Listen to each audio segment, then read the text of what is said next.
Bonjour à tous et bienvenue pour votre édition sportive. Quel bonheur de vous retrouver aujourd'hui encore pour de nouvelles aventures. Vous allez le voir, nous allons voyager autour du monde. Aujourd'hui, un programme chargé. Alors installez-vous confortablement sur votre canapé. Surtout restez avec nous. Il y a du football. D'abord, avec la reprise de la Ligue des Champions, le trophée aux grandes oreilles se mérite. Les équipes vont jouer leur batou, de très gros matchs en perspective. Basket, la saison est terminée pour Derrick Rose, le meilleur joueur de l'année 2011, a été opéré du genou. Le meneur de jeu des Chicago Bulls a décidé de tirer un trait sur la fin de la saison. Voyage en Côte d'Ivoire dans cette émission où les Hells Angels se retrouvent pour une passion commune, la Harley et le désir de liberté. Enfin, gros plan sur les sports dont on parle peu mais qui sont très impressionnants. Tour du monde, des images sportives les plus incroyables, tout ça c'est pour vous. C'est maintenant et c'est dans cette émission.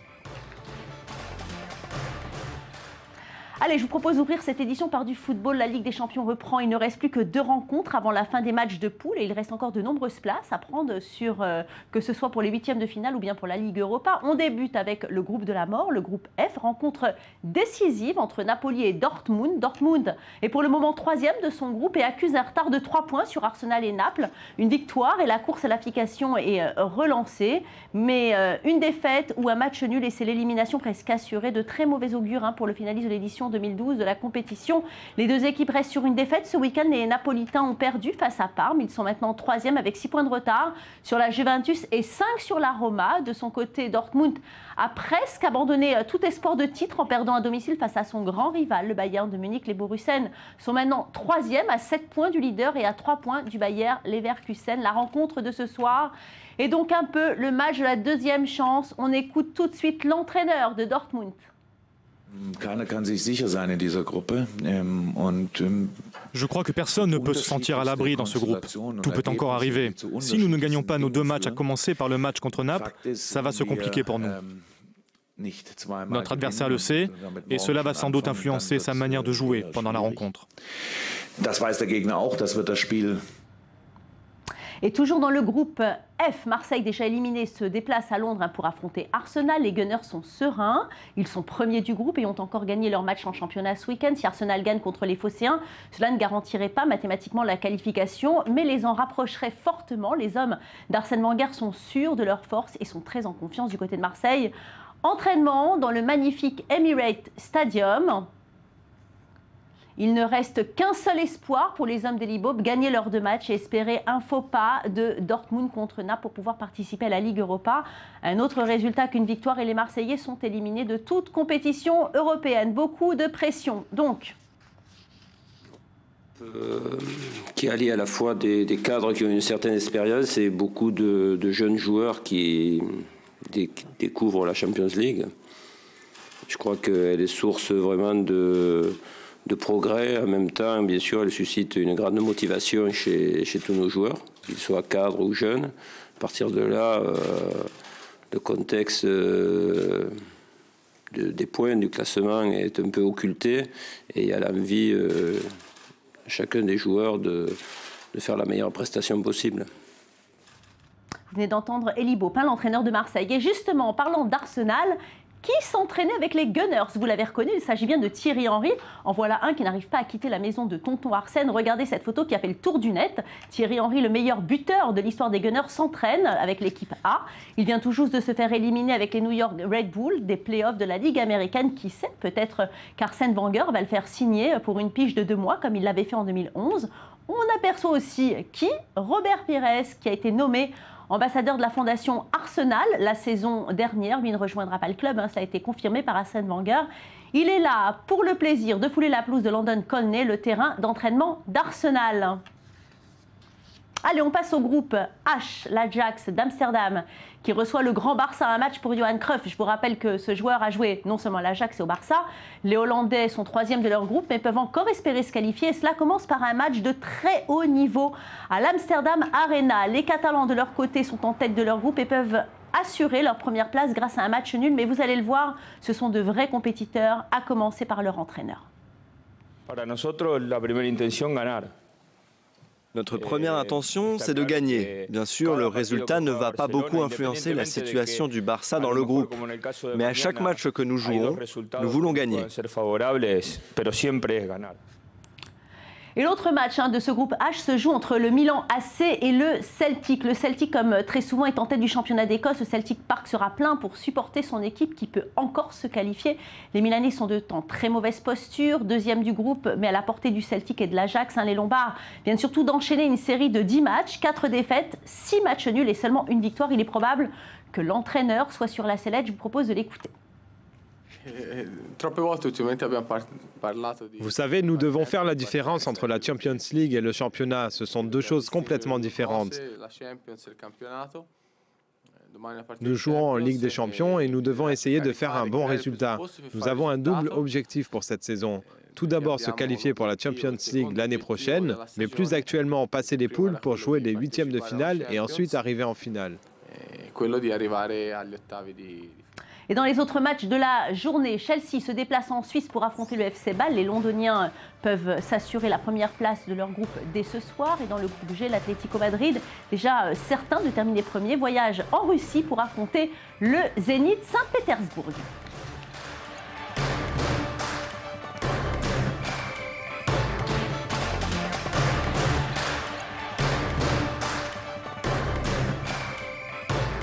Allez, je vous propose aussi de passer au basket avec la NBA où les San Antonio continuent leur série fantastique. 13 victoires pour une seule défaite. Les Spurs ont accueilli les New Orleans Pelicans. L'Argentin Manu Ginobili montre son agilité aux 3 points. Et puis le Brésilien Thiago Splitter ensuite dans la raquette et obtient un lancer franc. L'Amérique du Sud, puis l'Europe, puis le Français Tony Parker marque sur une passe subtile de Tim Duncan. Le coach des Pélicans n'est pas très content de sa défense. San Antonio s'envole juste avant la mi-temps. Parker rend l'appareil à son ami Duncan qui ne se fait pas prier pour marquer. Seconde mi-temps, on repart sur les mêmes bases. Kawhi Leonard part en contre et dunk. Les Spurs se jouent de la défense de la Nouvelle-Orléans. Boris Dio est tout seul, il conclut facilement et on finit sur un beau 3 points de Marco Bellinelli. Score final 112-93 pour San Antonio. Et on continue avec le basket avec une bien triste nouvelle. Nous vous en avions parlé dimanche dernier. Derrick Rose est gravement blessé lors du match entre Chicago et Portland. Une rupture des ligaments croisés. Il a dû passer par la salle d'opération et le résultat est tombé. La saison est terminée. Très dur à avaler pour le meilleur joueur 2011 qui a déjà raté toute la saison 2012. On écoute son entraîneur. Le plus important pour Derrick, c'est de se concentrer sur sa rééducation. Il est déjà passé par cette épreuve et cela va l'aider. Il est très fort mentalement. C'est juste un nouvel obstacle sur la route, mais il va le surpasser. On s'attend à ce qu'il revienne à 100% pour l'équipe. C'est notre meilleur joueur. Tout passe par lui, c'est notre leader. Je ne sais pas si l'on aura quelqu'un d'aussi bon pour le remplacer. Nous avons réussi à bien jouer l'année dernière sans lui. J'espère qu'on continuera à gagner et à aller de l'avant. Et pour en parler avec nous, notre spécialiste basket, Sarah Koskiewicz. Sarah, bonsoir. Bonsoir. Alors, Valérie. c'est sûr, Derrick Rose ne jouera pas cette saison. Non, il ne reviendra pas sur les terrains parce que effectivement, il avait le choix entre se faire découper la partie déchirée de son genou droit et revenir dans quelques mois, ou se faire suturer cette même partie et revenir la saison prochaine. Donc il a choisi la deuxième solution. Mais évidemment, parce qu'en basket, pour une fois, le temps, c'est plus que de l'argent, puisque plus de temps il passe hors des terrains, mieux il se remettra, donc il a plus de chances de faire une saison prochaine. Vous pensez qu'il a pris la bonne décision ? Je pense que oui, il y a un gros soutien de tous les autres joueurs de la NBA qui soutiennent Derrick Rose, notamment sur Twitter. Il n'y a pas de bonne ou de mauvaise décision, mais en tout cas, ça lui évitera un destin tragique. Il a peut-être une chance de reprendre de bonnes saisons en 2014, 2015 et après. Est-ce qu'il n'est pas revenu trop tôt ? Après sa blessure l'année dernière. Après sa blessure de l'année passée, il n'est pas revenu trop tôt parce qu'il a essayé en effet une saison entière à passer. Et donc c'est quand même énorme. Il y a des joueurs qui reviennent au bout de 12 jours d'une opération. Donc non, il a vraiment fait un long non-rétablissement et c'est la malchance. Alors comment les Bulls vont-ils finir avec finalement leur vedette qui n'est plus là ? C'est très dur pour eux. Ils ont accusé hier soir une 4e défaite face au Jazz de l'Utah. Donc c'est très dur. Ils accusent le coup les Chicagoans. C'est pas facile pour eux. Je pense qu'ils vont. Il est question de transfert de toute façon, comme dans tous les sports. Comme en football, on peut recruter quelqu'un au milieu de saison comme ça ? Complètement. Il va falloir recruter quelqu'un. Alors on parle notamment de la Marcus Aldridge qui vient de Portland. On en a parlé la semaine dernière de Kevin Love, pardon. Mais en tout cas, le plus probable, c'est certainement Luol Deng qui serait transféré d'ici le mois de février. En attendant, cette blessure a changé la donne pour Chicago. et on compte sur leur défense de fer et on espère que ça va leur donner beaucoup de courage. En tout cas, peut-être se pousser dans leur propre retranchement. Oui, en tous les cas, on lui souhaite à lui un prompt rétablissement. En tout cas, on lui souhaite un prompt rétablissement. Merci beaucoup, Sarah. Allez, si nous parlions moto, à présent, le reportage qui va suivre va plaire aux amoureux des deux roues. Et pas n'importe lesquels, les amoureux des Harley-Davidson. Au-delà d'une vraie histoire d'amour, conduire une Harley, c'est une philosophie de vie, les cheveux dans le vent, comme dirait une certaine Brigitte Bardot. Alors après la route 66 en Californie, nos bikers sont en Côte d'Ivoire. Comme quoi, les riders se trouvent dans le monde entier. Regardez le reportage d'une passion qui traverse les continents. Rendez-vous de motards à la sortie d'Abidjan. Aujourd'hui, les Harley-Davidson sont de sortie. Les 50 membres des Elephants Bikers, en référence aux éléphants de Côte d'Ivoire, se retrouvent pour leur balade annuelle. Pour Jackie Tellen, ce franco-ivoirien président de la bande, la marque américaine représente bien plus qu'une moto. La particularité, c'est de réunir des gens autour d'une passion. Au-delà de la moto, ça réunit des gens autour d'une passion.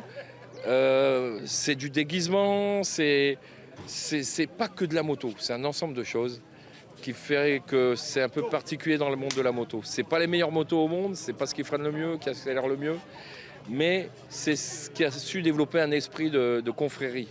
Les 30 motos s'élancent direction San Pedro, à 400 km d'Abidjan. Sur la route, gare aux nids de poules et aux passants dans les villages, les Elephants Bikers ont dû mettre en place une certaine logistique pour assurer leur sécurité et celle des habitants. Nous signalons notre position et le parcours que nous devons effectuer aux différentes autorités compétentes.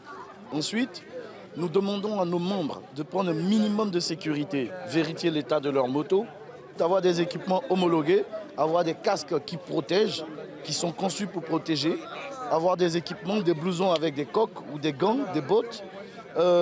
Ensuite, nous avons contacté le SAMU ici, qui nous suit pour des longs parcours, pour éviter qu'on ait des difficultés quand il y a des malaises ou quand il y a des petits sinistres, on va dire. Dans un pays où la moitié de la population vit en dessous du seuil de pauvreté, un tel convoi détonne. Une Harley-Davidson coûte au moins 9 000 € en Côte d'Ivoire. La bande est une attraction pour les populations et les villages, et les Elephants Bikers font leur possible pour éviter un décalage.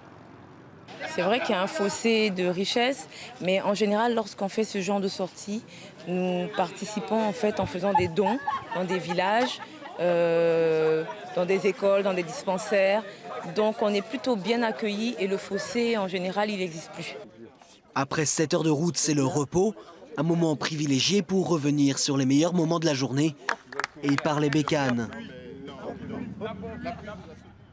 Et je vous propose maintenant de faire un tour du monde des sports dont on ne parle que trop peu et pourtant ce sont toujours des belles images, des sensations fortes. Allez, c'est parti! On commence en Belgique par la Coupe du monde de cyclocross, une course ou plutôt un parcours d'obstacles où les participants doivent parfois monter leur vélo sur le dos pour certains passages, vraiment pas de tout repos, et voire même dangereux avec quelques chutes spectaculaires. Le gagnant, il est belge, pour le plus grand plaisir des spectateurs, c'est Niels Albert. Il termine avec 32 secondes d'avance sur son premier poursuivant. Allez, on va à Paris maintenant pour une manifestation de chevaux. Et oui, le monde équestre se mobilise suite à l'augmentation de la TVA pour toutes les activités équestres. Place d'Italie, de la Bastille et de la Nation, tous les grands lieux parisiens ont été envahis par les chevaux. Bon, il faut rechanter. On part au Qatar maintenant pour une course de speedboat, les bolides qui dépassent facilement les 100 km/h, on dirait presque des avions avec leur design aérodynamique, ça va vite, très vite et le gagnant c'est Sean Torrent. Prochain Grand Prix à Abu Dhabi. Le rendez-vous est pris.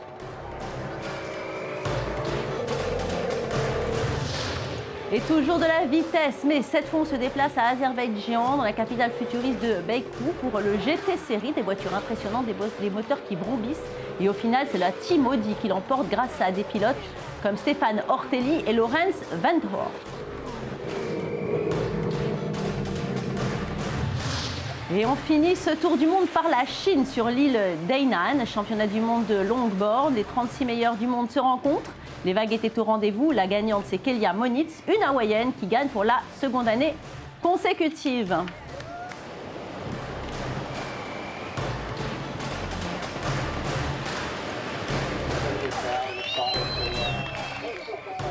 Et on termine cette émission par des images surprenantes. Lors de leur tournée en Amérique du Sud, les joueurs de tennis Rafael Nadal et Novak Djokovic ont participé à un match d'exhibition sur un brise-glace. Étonnant, mais on vient finalement on voit qu'ils ne jouent pas à la baballe. C'est l'occasion pour admirer de très beaux paysages.